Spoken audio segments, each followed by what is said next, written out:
पिशाच योग दुनिया के लिए महाविनाशकारी समय। आपने थंबनेल में देखा होगा और कितनी ही वीडियोस में इसके बारे में सुना होगा, लेकिन ये भी सुना होगा कि पिशाच योग केवल व्यक्ति विशेष के जीवन में ही होता है, जिसे कभी-कभी प्रेत बाधा के नाम से भी लोग अवगत हैं। लेकिन ये एक ऐसा योग है जिसका प्रभाव व्यक्ति विशेष ही नहीं बल्कि पूरी दुनिया में होता है। जैसा कि लंबे समय से मैं इस चैनल के माध्यम से आप लोगों को बताती आ रही हूँ कि जो ग्रह गोचर ये स्थिति बनी हुई है वो नॉर्मल नहीं है। हालांकि ये स्थितियाँ बनती रहती हैं, लेकिन कुछ आकाशीय स्थिति और गोचरीय स्थिति ऐसी होती है जो कई कई वर्षों में जाकर के बनती है। अब शनि जैसा ग्रह है जो 2.5 साल में एक राशि बदलता है और 30 साल में उसी राशि में वापस लौट कर आता है। ऐसे ही जुपिटर 1 साल एक राशि में रहता है और 12 साल बाद फिर से उसी राशि पर आ जाता है। उसी तरह राहु केतु लगभग 18 साल बाद फिर से उसी राशि में मूवमेंट करते हैं, जो 18 महीने एक ही राशि में रहते हैं। तो जैसे ही इन बड़े और धीमे ग्रहों में मूवमेंट होता है, तो देश दुनिया में भी बहुत बड़े बड़े बदलाव देखने को मिलते हैं। इसीलिए ये गोचर ये स्थिति बन रही है और वो बहुत खास होने वाली है। ऐसे में एक शब्द जिसका नाम सुनते ही डर सा लगने लगता है और वो है पिशाच योग, जिसे प्रेत बाधा भी कहा जाता है, जिसका अर्थ होता है कि बुरी आत्माओं के द्वारा परेशानी होना। ज्योतिष के योगों के द्वारा बहुत आसानी से किसी के भी चार्ट में देखा जा सकता है कि इस व्यक्ति को पिशाच बाधा है और ये भी साफ तौर पे देखा जा सकता है कि किस कारण उसके साथ ये परेशानी हुई है।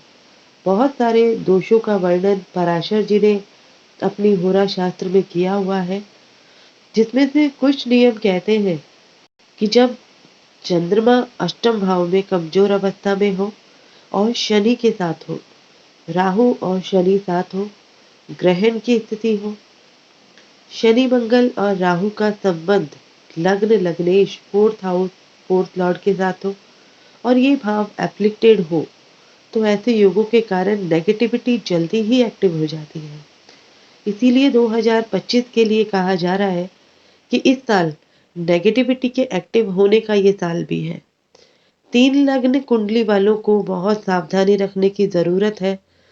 मीन, कन्या और मकर लग्न, ध्यान रखिए, मैं यहाँ लग्न की बात कर रही हूँ, चंद्र राशि की बात नहीं कर रही।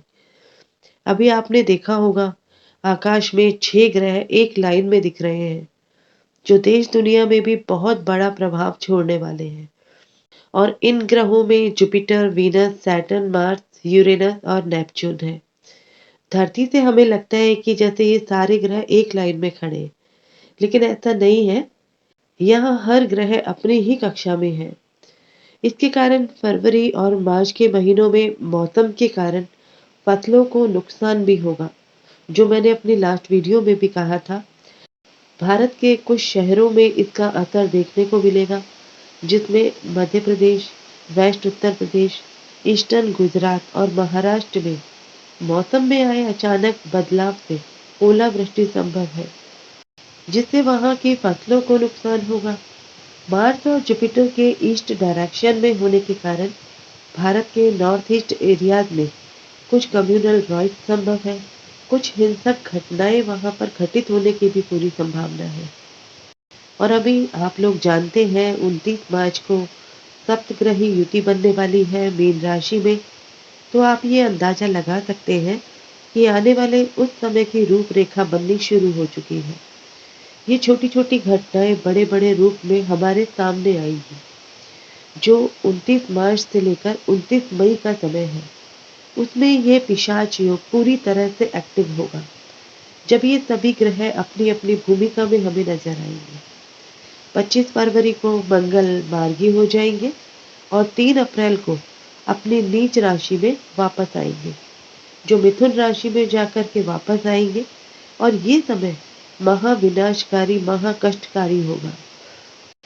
वैदिक एस्ट्रोलॉजी में शनि राहु की युति को आमतौर पर अच्छा नहीं माना जाता, क्योंकि ये कॉन्फ्लिक्ट, डिले, एंजाइटी और नेगेटिविटी, खासकर अगर यह जन्म कुंडली में सेंसिटिव हाउस में हो।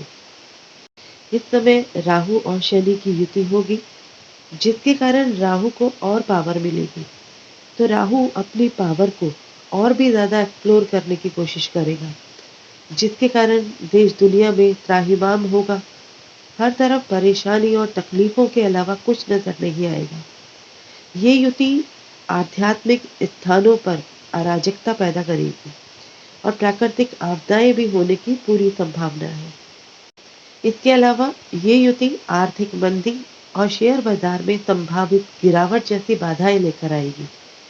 मंगल फायरी प्लेनेट है, जो अग्निकांड जैसी स्थिति को जन्म देता है, युद्ध जैसी परिस्थितियां बनाता है। 29 मार्च से लेकर 29 मई तक देश दुनिया में तनाव की स्थिति रहने वाली होगी। पूरी दुनिया में टेंशन का माहौल होगा। ऐसे में ग्रहण के साथ नव वर्ष 2082 की भी शुरुआत होगी। 7 ग्रहों की युति होगी। तो मिडल ईस्ट के कुछ देशों में इसकी वजह से फिर से तनाव की स्थिति होगी। जो अभी सीज फायर हो गया है, कुछ समय तक सब शांत रहेगी, क्योंकि अभी ट्रंप ने भी शपथ ग्रहण कर ली है। तो ट्रंप के बोल्ड डिसीजन की वजह से कुछ निर्णय विनाशकारी रूप लेते हुए भी हमें नजर आएंगे और यहाँ इन देशों के मध्य फिर से कॉन्फ्लिक्ट होंगे। चारों तरफ अफरा तफरी का माहौल होगा और नकारात्मक शक्तियां ज्यादा एक्टिव होती भी नजर आएंगी। आशा करती हूँ ये छोटा सा वीडियो आपको जरूर पसंद आया होगा, तो इसे लाइक करें, शेयर करें और चैनल को सब्सक्राइब जरूर कर लें। मिलते हैं एक और इंटरेस्टिंग ज्योतिष की नई जानकारी के साथ। तब तक अपना और अपने परिवार का ख्याल रखें, सुरक्षित रहें। जय हिंद, जय भारत।